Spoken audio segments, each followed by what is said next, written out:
Good morning class. आज हम solid state में पढ़ेंगे मैग्नेटिक प्रॉपर्टीज ऑफ सॉलिड्स। सबसे पहले आपको ये पता होना चाहिए कि मैग्नेटिक प्रॉपर्टीज सॉलिड दिखाएगा क्यों। कोई भी सॉलिड के पास कोई ना कोई मैग्नेटिक प्रॉपर्टी होती है, तो उसका ओरिजिन क्या है, वो क्यों दिखाता है मैग्नेटिक प्रॉपर्टी। तो उसका ओरिजिन आता है उसके इलेक्ट्रॉन्स की वजह से। आपको पता होगा ये न्यूक्लियस है, अगर फॉर एग्जाम्पल मान लो ये एक न्यूक्लियस है, तो जो इलेक्ट्रॉन चक्कर लगा रहा है वो ऐसे चक्कर लगा रहा है, एक तो ऐसे लगा रहा है जिसे आप बोलते हो ऑर्बिटल मोशन, ऑर्बिट में चक्कर लगा रहा है, ऑर्बिट में रिवॉल्व अराउंड कर रहा है न्यूक्लियस के, और एक वो अपने स्पिन के साथ भी कर रहा है। इसका मतलब ऐसे, या तो वो क्लॉकवाइज घूम रहा होगा या एंटी क्लॉकवाइज घूम रहा होगा, ठीक है ना। तो क्लॉकवाइज भी हो सकता है, एंटी क्लॉकवाइज भी हो सकता है, ये आपने पढ़ा हुआ है। तो इसका मतलब इलेक्ट्रॉन जो वो इस तरीके से चक्कर लगा रहा है, ये भी घूम रहा है, ऑर्बिटल भी कर रहा है और स्पिन भी कर रहा है। तो जब कोई चार्ज पार्टिकल मूव करता है, तो ऑफ कोर्स अगर वो मूव कर रहा है तो कोई ना कोई मैग्नेटिक फील्ड प्रोड्यूस करेगा। इसी वजह से जो सॉलिड्स हैं वो मैग्नेटिक प्रॉपर्टीज दिखाते हैं। हर एक इलेक्ट्रॉन के पास अपना कोई मैग्नेटिक मोमेंट होता है, ठीक है, क्योंकि वो चार्ज पार्टिकल है और वो मूव कर रहा है, तो मैग्नेटिक मोमेंट होता है। इस मैग्नेटिक मोमेंट को हम बोहर मैग्नेटोन से मेजर करते हैं, और कई बार देखा होगा पीछे ऐसे लिखा होता है म्यू बी। जो बोहर मैग्नेटोन की वैल्यू दी होती है, तो वो ये उसका, जैसे केल्विन को आप के से डिनोट करते हो, बोहर मैग्नेटोन को हम म्यू बी से डिनोट करते हैं, और मैग्नेटिक मोमेंट की ये यूनिट हो गई। अब बात करते हैं कि 1 बोहर मैग्नेटोन कितने के बराबर होता है।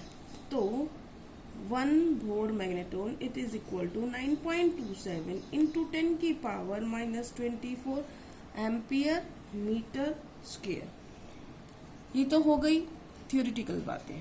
अब जो हम बात कर रहे थे वो समझ में आ गया आपको कि इलेक्ट्रॉन जो है स्पिन भी कर रहा है, ऑर्बिटल मोशन भी कर रहा है। स्पिन मोशन और ऑर्बिटल मोशन की वजह से जब कोई चार्ज पार्टिकल मूव कर रहा होता है तो मैग्नेटिक फील्ड जनरेट होगा। इसी वजह से उसके पास एक ऑर्बिटल मैग्नेटिक मोमेंट है, एक स्पिन मैग्नेटिक मोमेंट है। तो इन सब को मिला के आप ये समझ लो कि इलेक्ट्रॉन एक टाइनी मैग्नेट की तरह काम कर रहा है, ठीक है। इतना समझ में आ गया। अब बात क्या करते हैं कि इस मैग्नेटिक प्रॉपर्टीज के आधार पे कितने में क्लासिफाई किया सॉलिड को। तो क्लासिफिकेशन पढ़ रहे हैं हम मैग्नेटिक प्रॉपर्टीज के हिसाब से। तो सबसे पहले हम पढ़ रहे हैं 5 टाइप का है बेटा, ये 5 टाइप्स के मैग्नेटिक सब्सटेंसेस पॉसिबल हैं। तो फर्स्ट है पैरामैग्नेटिक सब्सटेंसेस। ये टर्म्स आपने पहले भी सुनी होंगी, पैरामैग्नेटिक, डायमैग्नेटिक। तो पैरामैग्नेटिक क्या है? पैरामैग्नेटिक सब्सटेंस जो होते हैं, जब आप एक्सटर्नल मैग्नेटिक फील्ड अप्लाई करोगे तो ये वीकली अट्रैक्ट होती हैं, weekly attracted by external magnetic field. कि बाहर से जब हम लगाएंगे मैग्नेटिक फील्ड तो ये अट्रैक्ट दिखाती है। जब तक आप मैग्नेटिक फील्ड रखोगे तब तक ये मैग्नेटाइज रहेंगी। इसका मतलब दे will get magnetized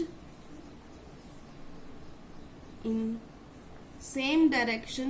जो मैग्नेटिक फील्ड की डायरेक्शन होगी उसी में मैग्नेटाइज हो जाएंगी, ये उसी डायरेक्शन में मैग्नेटाइज हो जाएंगी। तब तक रहेंगी जब तक मैग्नेटिक फील्ड है। तो मैग्नेटाइज रहेंगी कब तक? In magnetic field. मतलब जब तक मैग्नेटिक फील्ड रहेगा उसी डायरेक्शन में जिसमें मैग्नेटिक फील्ड की डायरेक्शन आपको पता है नॉर्थ से साउथ होती है, तो उसी में वो मैग्नेटाइज रहेंगी। अगर आपने इसका मैग्नेटिक फील्ड खत्म कर दिया तो वो अपना लूज कर देती है मैग्नेटिज्म, लूज देयर मैग्नेटिज्म। इसका मतलब जो वो मैग्नेटाइज हुई थी एक्सटर्नल मैग्नेटिक फील्ड लगाने पर, अगर हम वो हटा देंगे तो वो मैग्नेटिज्म उसका खत्म हो जाएगा, ठीक है। इसका रीजन किसकी वजह से होता है? जितने अनपेयर्ड इलेक्ट्रॉन किसी के पास होंगे उसके पास उतना ही ज्यादा पैरामैग्नेटिज्म होगा। इसका मतलब अनपेयर्ड इलेक्ट्रॉन जितने होंगे पैरामैग्नेटिज्म डायरेक्टली प्रोपोर्शनल होता है उस चीज के, ठीक है। तो अब फॉर एग्जाम्पल हम कोई भी ले लेते हैं, तो कौन कौन से इसके अंदर एग्जाम्पल आएंगे? फॉर एग्जाम्पल जैसे आपने ऑक्सीजन का मोलिकुलर ऑर्बिटल डायग्राम पढ़ा होगा कभी 11th में, याद हो अगर आपको, तो अनपेयर्ड इलेक्ट्रॉन आते हैं उसके मोलिकुलर ऑर्बिटल डायग्राम बनाते हैं तब, ठीक है ना। तो वहां पे जो बॉन्डिंग ऑर्बिटल होते हैं, एंटी बॉन्डिंग, अगर आपको याद आ रहा हो थोड़ा बहुत, तो वहां पर 2 जो ऑर्बिटल होते हैं उनमें सिंगल ऑक्यूपाइड आता है ये, ठीक है। अब बात करते हैं कि कोई और भी अगर करना चाहे तो इसमें कई हैं, आयरन का 3+, क्रोमियम का 3+, कॉपर का +2, इन सब के पास अनपेयर्ड इलेक्ट्रॉन्स हैं। जितने आप अनपेयर्ड इलेक्ट्रॉन बढ़ाएंगे उतना ज्यादा पैरामैग्नेटिक कैरेक्टर बढ़ जाता है। अब बात करते हैं दूसरे की। ये वाला कंप्लीटली समझ में आ गया। जब एक्सटर्नल मैग्नेटिक फील्ड लगाएंगे वीकली अट्रैक्ट होगा, जब तक मैग्नेटिक फील्ड रखेंगे तब तक मैग्नेटाइज रहेगा उसी डायरेक्शन में, जैसे ही हटा दोगे मैग्नेटाइज जो था उसका खत्म हो जाएगा। अनपेयर्ड इलेक्ट्रॉन जो होते हैं उन पर डिपेंड करता है, और जितने बढ़ाएंगे अनपेयर्ड इलेक्ट्रॉन उतना पैरामैग्नेटिक कैरेक्टर बढ़ जाएगा। अब बात करते हैं दूसरा है डायामैग्नेटिक। डायामैग्नेटिक सब्सटेंस क्या होते हैं, ठीक है, इसका एग्जैक्टली उल्टा समझ लो आप।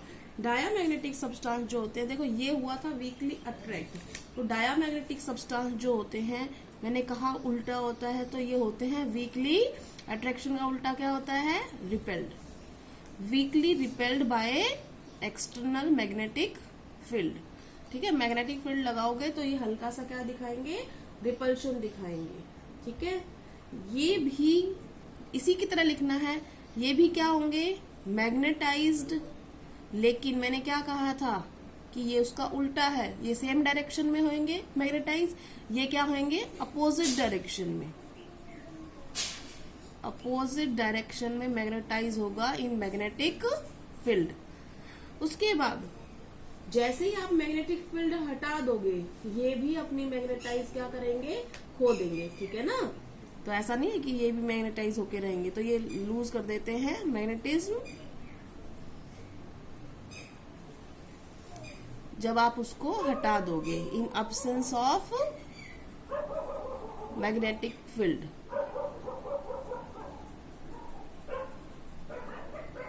अब बात करते हैं कि इसका रीजन कौन है, इसका रीजन क्या था, अनपेयर्ड इलेक्ट्रॉन्स। डायामैग्नेटिज्म उन सब्सटेंस द्वारा दिखाया जाता है जिनके अंदर इलेक्ट्रॉन्स अनपेयर्ड एक भी ना हो, मतलब सारे के सारे पेयर्ड हो। तो इसका मतलब पेयर्ड इलेक्ट्रॉन जहां पर होगा वहां पर क्या आएंगे, डायामैग्नेटिक सब्सटेंस होंगे। फॉर एग्जाम्पल हम किसी का भी दे सकते हैं, जैसे एग्जाम्पल हमने लिया वाटर है, NaCl है, C6H6, बेंजीन हो गया, ये इन सब के अंदर पेयर्ड इलेक्ट्रॉन है, कोई अनपेयर्ड इलेक्ट्रॉन नहीं है। अब बेटा क्यों ऐसा हुआ कि ये ऐसे कर रहे हैं, देखो अभी हमने बताया था कि हर एक इलेक्ट्रॉन एक छोटे मैग्नेट की तरह काम कर रहा था। तो देखो इसमें क्या हो रहा था, इसने कोई अपनी मैग्नेटिक फील्ड की डायरेक्शन बनाई छोटा से ने, तो दूसरा अनपेयर्ड इलेक्ट्रॉन आएगा तो उसी की हेल्प कर रहा है ना, एक ही डायरेक्शन में एक मैग्नेटिक मोमेंट आ रहा है। इसके केस में क्या हुआ, एक इलेक्ट्रॉन कह रहा है मैं इस साइड मैग्नेटिक मोमेंट दूंगा, एक इलेक्ट्रॉन कह रहा है मैं इस साइड मैग्नेटिक मोमेंट दूंगा, क्योंकि यहाँ पर कोई भी अनपेयर्ड इलेक्ट्रॉन नहीं है, सारे के सारे क्या है, पेयर्ड है। तो इसका मैग्नेटिक मोमेंट दूसरे ने क्या कर दिया, कैंसिल कर दिया। इसी वजह से ये क्या करते हैं, रिपेल करते हैं जब हम मैग्नेटिक फील्ड लगाते हैं तब। अब बात करते हैं हम फेरोमैग्नेटिज्म की। फेरोमैग्नेटिज्म क्या होता है, जैसे आपने देखा होगा लोहा, कोबाल्ट, इसके अंदर क्या होता है, ये जब आप मैग्नेटिक लगाते हो, मैग्नेट के ऊपर चिपक जाती है ना, लोहे को आप देख सकते हो चुंबक की सहायता से चिपका सकते हो अपने ऊपर, उस चुंबक के ऊपर। तो इसका मतलब क्या हुआ कि फेरोमैग्नेटिज्म वो सब्सटेंसेस हैं जो बहुत स्ट्रांगली अट्रैक्शन दिखाती है, strongly attracted by magnetic field. और उसके बाद भी क्या हो जाता है बेटा, जैसे आपने पढ़ा था उसमें कि जब हम मैग्नेटिक फील्ड लगाते थे तो वो मैग्नेटाइज हो जाती थी, जब मैग्नेटिक फील्ड हटाते थे पैरामैग्नेटिज्म में खत्म हो जाता था। बट अगर फेरोमैग्नेटिज्म में मैग्नेटिक फील्ड लगा दिया तो ये फिर परमानेंटली मैग्नेटाइज्ड हो जाते हैं। परमानेंटली मैग्नेटाइज्ड का मतलब ये है कि अगर तुम मैग्नेटिक फील्ड हटा भी दो तो भी ये मैग्नेटाइज ही रहेंगे। ठीक है, तो अब इनके अंदर होता क्या है, तो क्या होता है, जो अब तीनों आएंगे उनमें सब में यही होता है कि मेटल जो आयंस हैं फेरोमैग्नेटिक सब्सटेंस के, वो ग्रुप में रहने लग जाते हैं। ठीक है ना, जो मेटल आयंस हैं वो सब सॉलिड के वो ग्रुप में रहने लग गए। पहले हम इलेक्ट्रॉन की बात करते हैं, अब इलेक्ट्रॉन का एक ग्रुप बन गया है। ठीक है ना, और वो ग्रुप जो है उनको बोल रहे हैं हम डोमेन्स। इलेक्ट्रॉन या आयंस का इनका ग्रुप्स बना हुआ है। ठीक है ना, इन ग्रुप का नाम हमने क्या दे दिया, डोमेन। अब इन डोमेन का मैग्नेटिक मोमेंट कुछ होगा, है ना। तो होता क्या है कि देखो शुरुआत में क्या होता है, हर एक का कोई ग्रुप पड़ा है इधर उधर, विदाउट, हमने कोई मैग्नेटिक फील्ड अभी लगा नहीं रखा, रैंडम पड़ा था। जब हमने मैग्नेटिक फील्ड लगाया तो मैग्नेटिक फील्ड लगाने के बाद जो ये ग्रुप बन के डोमेन थे, इन डोमेन ने अपना सारा लगभग क्या कर लिया, सबकी डायरेक्शन क्या हो गई, सेम, एक जैसी। तो सारे के सारे डोमेन्स जो थे मैग्नेटिक फील्ड लगाने के बाद एक ही डायरेक्शन में अपना इफेक्ट दिखाते हैं। इस वजह से स्ट्रॉन्ग मैग्नेटिक इफेक्ट प्रोड्यूस होता है और इसी वजह से वो मैग्नेट भी बनता है और स्ट्रॉन्गली अट्रैक्शन दिखाता है with in the magnetic field. अब एग्जाम्पल कौन है, ऐसे सुना होगा आपने, बहुत बार देखा भी है। कौन अट्रैक्शन दिखाता है, आयरन दिखाता है, कोबाल्ट दिखाता है, निकल दिखाता है। ठीक है, तो ये हो गए फेरोमैग्नेटिक सब्सटेंस। फोर्थ पे आते हैं बेटा एंटी फेरोमैग्नेटिज्म। देखो नाम से ही पता चल गया होगा कि ये क्या दिखाएगा, एंटी फेरोमैग्नेटिक सब्सटेंस क्या दिखाएगा। सोचा क्या था कि फेरो होगा, बट हो क्या गया, उसका उल्टा। सोचा ये था कि इसके अंदर भी डोमेन्स ऐसे ही थे, रैंडमली अरेंज, वैसा ही बनाया ना मैंने ऊपर। लेकिन जब मैग्नेटिक फील्ड लगाया तो इन डोमेन्स ने एक दूसरे का अपोजिट कर लिया। तो मान लो मैंने अनइवन नंबर किया था, मैं अब इवन नंबर कर देती हूँ। तो इन्होंने क्या किया, ग्रुपिंग बना के एक दूसरे का इफेक्ट क्या था, डोमेन्स ने कैंसिल कर दिया। इसका मतलब एंटी फेरोमैग्नेटिक सब्सटेंस के अंदर हमने सोचा ये था स्ट्रक्चर सिमिलर है, बिल्कुल फेरोमैग्नेटिज्म जैसी है, तो फेरोमैग्नेटिक जैसा ही दिखाएगा, लेकिन उनके अंदर जो डोमेन्स हैं वो एक दूसरे के अपोजिटली हो जाते हैं। अपोजिटली ओरिएंटेशन की वजह से उनका कोई मैग्नेटिक मोमेंट नहीं आता। तो नेट मैग्नेटिक मोमेंट इनका सब्सटेंस का क्या आ गया, 0। ठीक है ना। कौन कौन से ऐसे सब्सटेंस हैं जो ऐसा दिखाते हैं, मैंगनीज ऑक्साइड जो है वो एंटी फेरोमैग्नेटिक सब्सटेंस है। सोचा ये गया था कि ये दिखाएगा फेरोमैग्नेटिक सब्सटेंस जैसा करेक्टर, बट वो दिखाता नहीं है, उनका मैग्नेटिक मोमेंट 0 आता है। अब लास्ट टाइप पे आते हैं, लास्ट टाइप है फेरी मैग्नेटिज्म या फेरी मैग्नेटिक सब्सटेंस। तो हम फेरी मैग्नेटिक सब्सटेंस पढ़ रहे हैं। इसमें क्या होता है बेटा, इसमें भी फॉर एग्जांपल हम वैसा ही रैंडम सा बना लेते हैं। इसमें भी डोमेन्स वाला, ये तीनों डोमेन्स वाले हैं। जो पैरा और डाया थे वो इलेक्ट्रॉन्स को लेके थे, ये डोमेन्स को लेके हैं। तो इसमें भी अरेंजमेंट कैसा है, ये ऐसा है कि अगर हम मैग्नेटिक फील्ड लगाएंगे तो मे बी वो सारे के सारे सेम डायरेक्शन में माने। तो हमने ये सोचा था कि ये फेरो जैसा निकलेगा, बट ऐसा हुआ नहीं। हुआ क्या है, कुछ समझ में आ गया होगा आपको। कुछ जो थे वो क्या हो गए, अगेंस्ट हो गए, तो उनका कैंसल आउट इफेक्ट हो गया। सिर्फ ये 2 बचे जिनकी वजह से मैग्नेटिक मोमेंट दिखाई देगी। इसका मतलब फेरी मैग्नेटिज्म जो होते हैं उनके डोमेन जो होते हैं अनइक्वल नंबर में एंटी पैरेलल होते हैं। अनइक्वल नंबर का मतलब देखो एक एक कैंसिल हो गया, एक एक बराबर थे तो, लेकिन यहाँ पर क्या हो गए, 2 एक्स्ट्रा हैं जो क्लॉकवाइज में है।